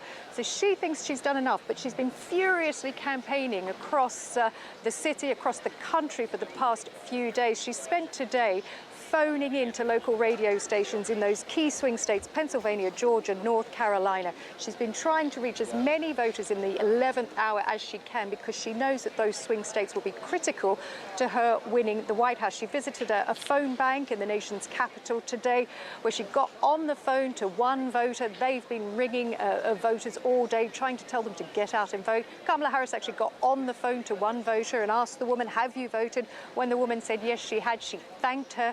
She knows that it'll be the voters in those key swing states, especially the blue wall, which she really needs to win. Her clearest path to the White House is Pennsylvania, Michigan, and Wisconsin. She will be hoping to take those states tonight if she's to secure the presidency.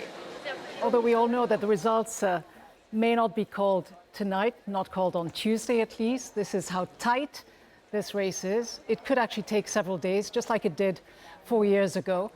What are the different scenarios that the Harris campaign is looking at? I know she said that she would have all the lawyers ready if there was going to be any sort of litigation following a close race, if it boils down to that.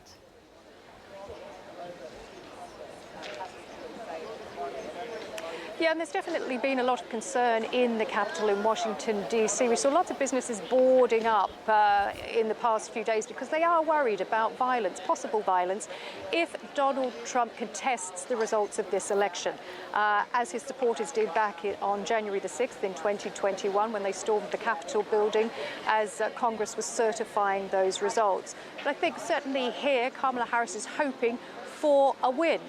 It's here at Howard University, her old university, a historic homecoming for her. It's where she did her undergraduate degree before becoming a prosecutor, a senator, a vice president, and now, of course, standing on the precipice of becoming America's first female president. She's been talking a lot about freedom, hope, positivity, really trying to paint that contrast between her optimism and Donald Trump's much darker dystopian themes at his campaign rally. She's been trying to paint herself as the career prosecutor, him the felon, and she's really hoping that that's resonated with voters. She's enjoying a lot of women, support from women voters. We've seen a lot of younger women galvanized by her, not just because she's a woman, but because she is supporting reproductive freedoms.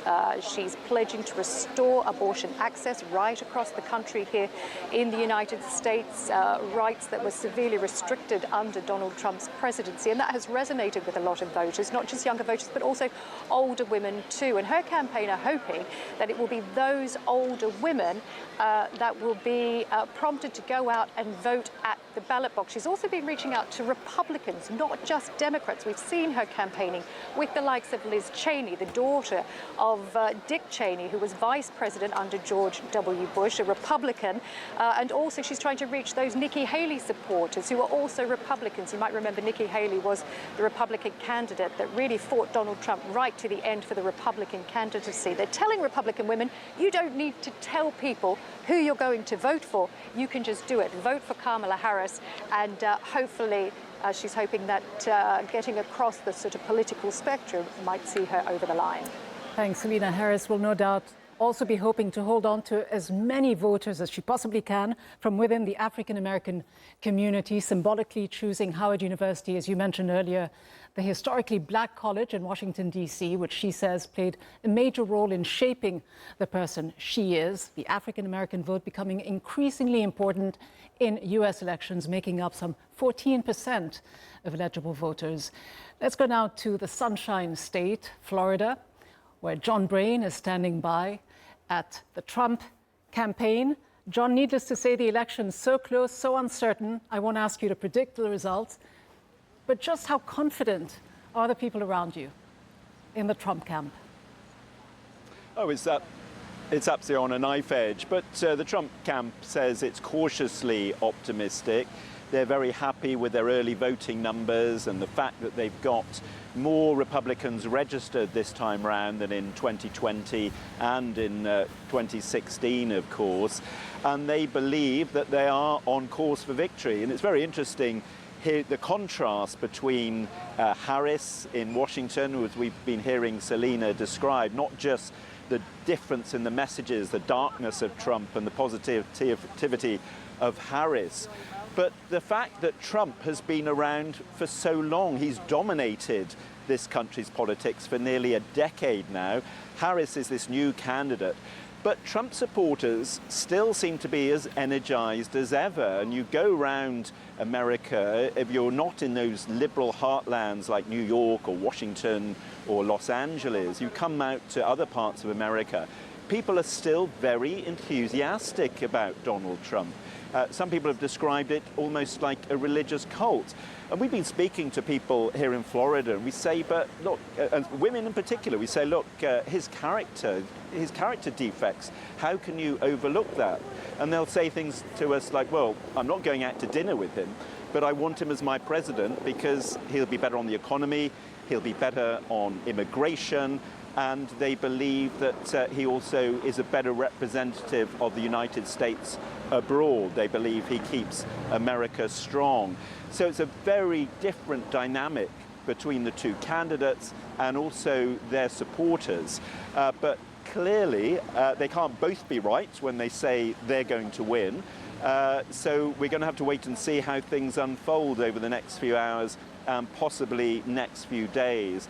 Donald Trump already preparing the groundwork for a reaction if he is defeated. He says he'll accept defeat if the election is fair.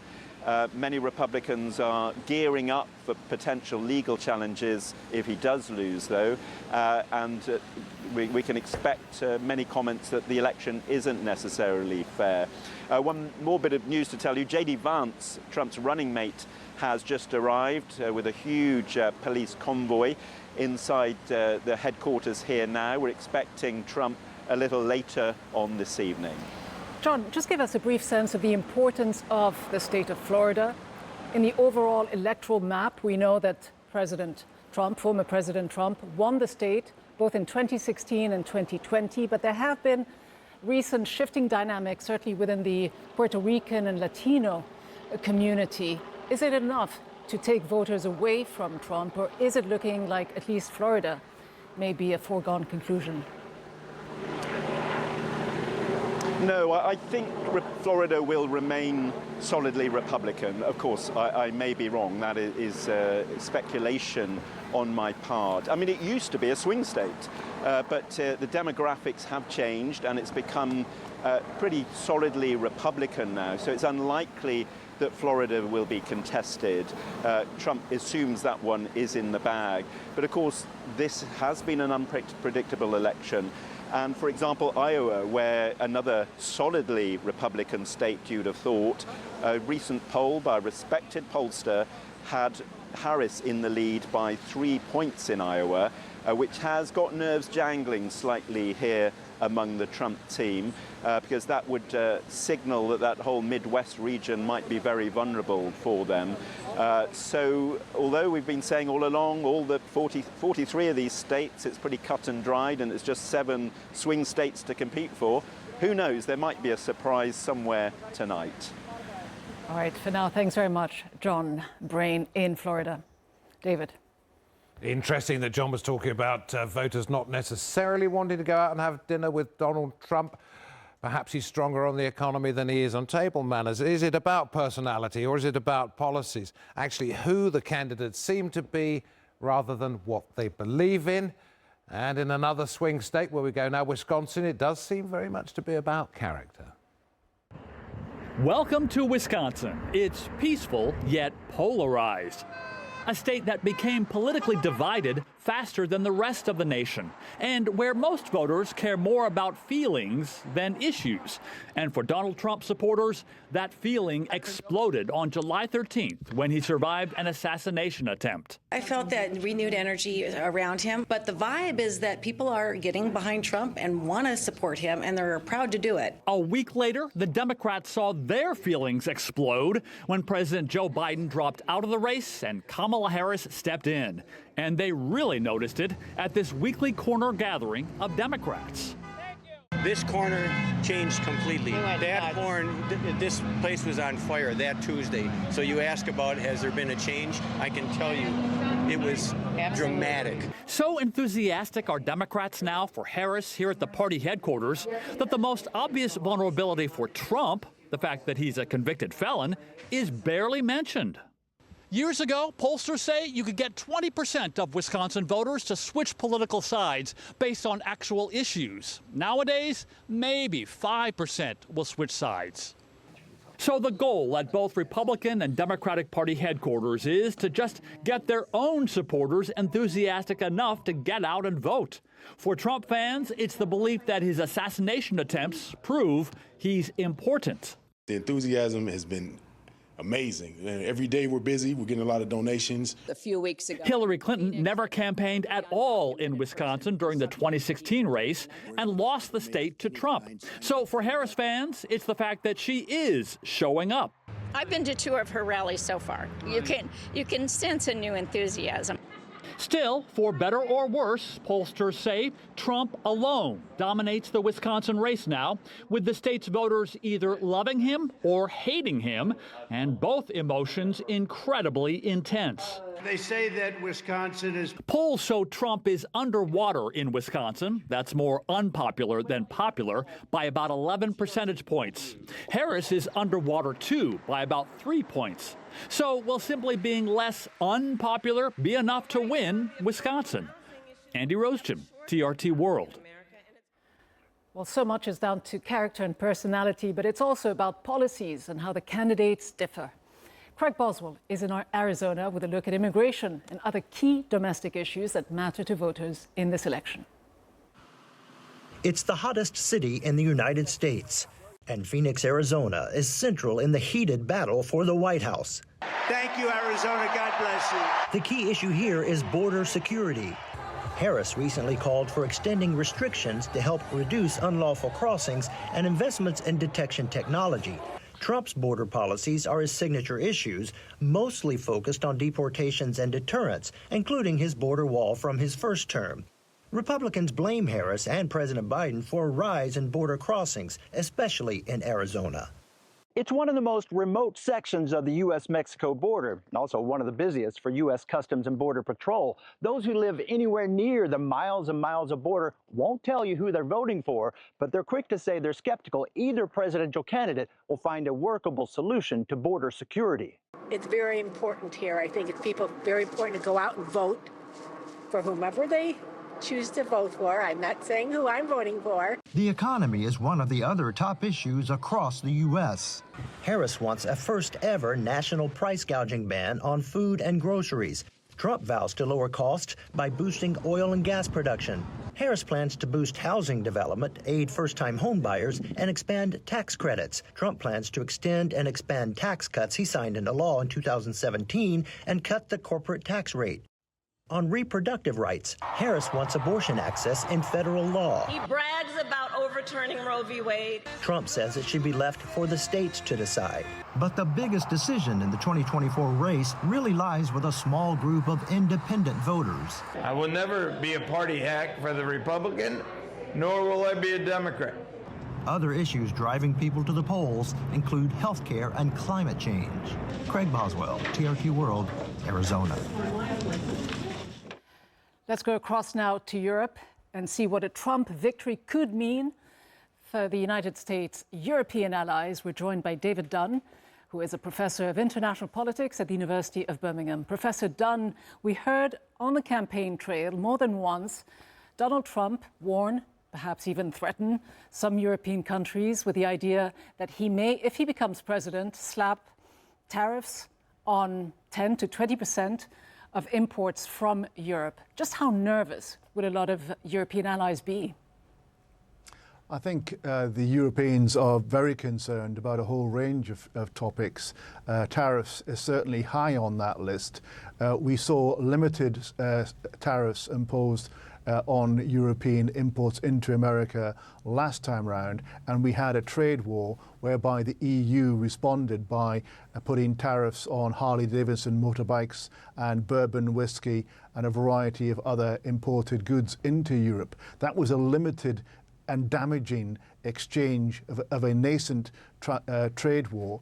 However, if there are to be 20% universal tariffs across the board, that will be very damaging to European trade, but also very damaging to transatlantic relations more broadly, because the Europeans and Americans have traditionally seen themselves as sharing values and interests, and as part of that has been free trade and integrated economies. And if the Trump administration treats everybody the same as potential rivals and is only interested in the trade surplus between the countries, then that creates a very different climate between Europe and America. So there are grave concerns about the impact of a tariff regime. But that's not the only thing. The Europeans have been at the forefront of being concerned about global warming and pushing forward an international agreement through the Paris process, whereby the people agreed to actually cut down their impact on production of carbon in terms of greenhouse gases and the climate crisis. And what Trump plans to do is very worrying to the Europeans for three reasons. First of all, he plans to repeal a lot of the environmental protection measures that the Biden administration put in. Secondly, he plans to drill as much oil and gas as he possibly can out of the Permian Basin through the process of fracking of shale gas and oil. And thirdly, he plans to withdraw from the Paris Climate Accord. Those three things together would make it difficult to sustain a long-term effort internationally to address climate change. And therefore, the Europeans are really concerned about the way in which Trump's economic and energy policies affect climate change and the international effort to address that crisis.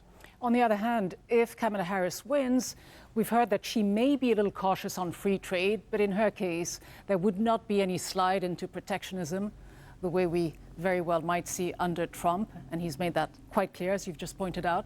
But there's also the future of the transatlantic alliance, not just the economic relations with European countries, but the United States relations with NATO members. Trump, on more than one occasion, making disparaging comments about NATO, calling it obsolete. How will NATO allies be looking at this election result? Yeah, and the biggest area of concern with regard to the wider European security question is what Trump plans to do with Ukraine. And it looks like he, in his talk of bringing the war to an end within one day with a few phone calls, would be to force the Ukrainians to accept peace on Moscow's terms under threat that America will withdraw all military and financial aid to Ukraine. And what that does is undermine confidence and trust in the American security guarantee to Europe. If the Americans are prepared to do that to Ukraine, if the Americans are prepared to actually view their European allies only in transactional economic terms, then really can the Europeans trust the American security guarantee to Europe. And of course, there was a comment out of the last Trump administration of him threatening to leave the NATO alliance. And of course, he's also said that actually if people don't contribute enough financially to NATO, then he would quote, invite Putin to do whatever the hell he likes, unquote, to European states. And that undermines the confidence that the Americans will be there to actually be the security backstop for Europe. And even if Trump weren't to actually withdraw from NATO, the fact that he's much less obviously a supporter of European security gives great concern to many Europeans. So Trump and Harris are seen as a fork in the road. Harris is seen as continuity for NATO and continuity in trade, whereas a Trump victory would see a major diversion away from the traditional relationship that's existed across the Atlantic in interests, in trade, and primarily in security policy. Right. So this really is an important juncture. It is. Professor David Dunn, thanks very much indeed. David. Gina, great to hear from you, and from David Dunn, thank you very much indeed. Where we've been tonight, we've been to Wisconsin, we've been to Michigan, we've been to Pennsylvania, we've been to Florida, we've been all over the country, but one place that we haven't mentioned, and it's no surprise because it is so Trumpian, is West Virginia. Well, I went there very recently. It is beautiful, but it is so bleak in more ways than one. Poverty, drug addiction, and a dying coal industry. Beyond Borders is the programme, and while I was there, I met 3 people.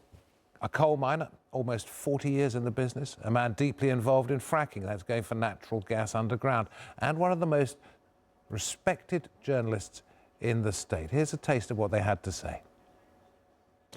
Is any kind of leadership at the very top in this country going to change things as drastically as you think maybe they need to be changed? I don't think, Trump might change it. He might do some things different. He'll loosen up government control. The problem with any kind of energy is government control. They want to control how much you can make, how you make it, what you do with it, how you use it. And the more that happens, the less freedom people do or have to invent or to create. It takes away the power of the people when I think of the mind, because you got somebody else thinking for you.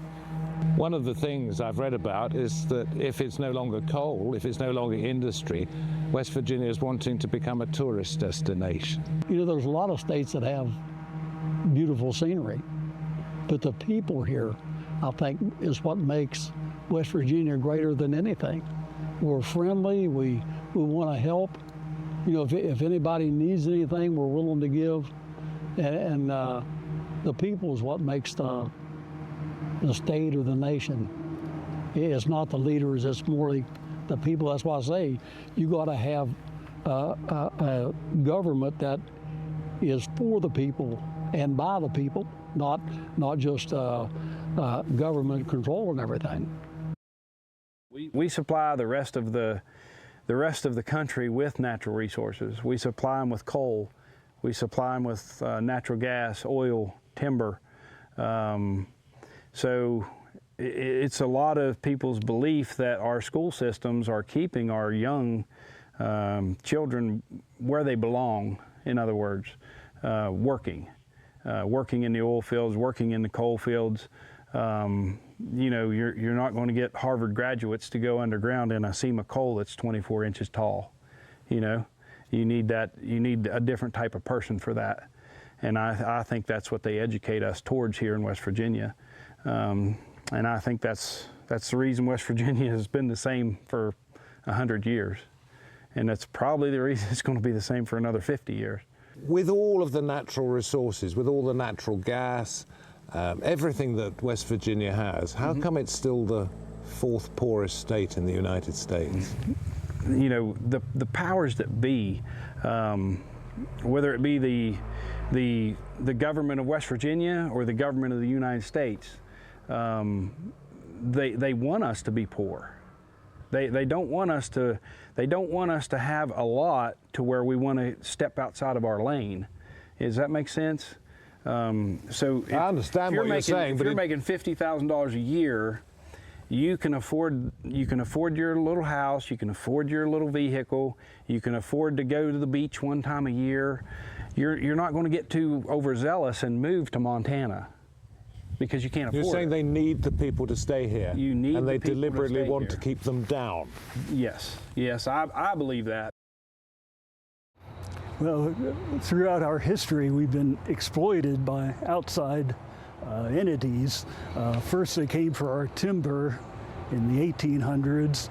Then they came for our coal, and now that it's becoming depleted, all the wealth went to the northeast, and very little of it. You can't find any foundations or any great buildings or anything reflecting the coal industry in the state, because all that wealth went elsewhere.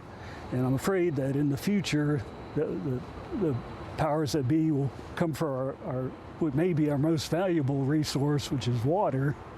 So yeah, it's a pattern. We've been, as a state, been exploited throughout our history. So that explains why, despite the tremendous wealth generated from the coal industry in its heyday, all that wealth went elsewhere. There's very little that remains in the state, which is tragic. It really was a quite extraordinary trip, West Virginia. I've been there once before, but the conditions there for the people is absolutely appalling compared to when I was there, just after Trump's inauguration. First time round, that is. And I was in West Virginia when I lived in Washington, D.C., and how much support there is in that state for Trump is obviously extremely Wasn't clear. always that way. But it has become. Of course, you'll get to see much more on the impact, the global impact of these U.S. elections in my regular show, Bigger Than Five, which I'll be hosting next week from London. David, I think that's it. Well, I was just going to say, you. I forgot to name the programme that we do. It's Beyond Borders. This one is called State of the Nation, for richer or poorer. We've got Adnan Nawaz and Andrea Sankey coming up to take you through the night, and perhaps indeed. for the next couple of weeks. Perhaps. Democrats, but for you and I? 400 lawyers on staff, 10,000 lawyers on standby, and goodness knows what the Republicans are doing. Look at the We'll find long story. out. From me, Rita Fahri, and David Foster. Thanks for watching.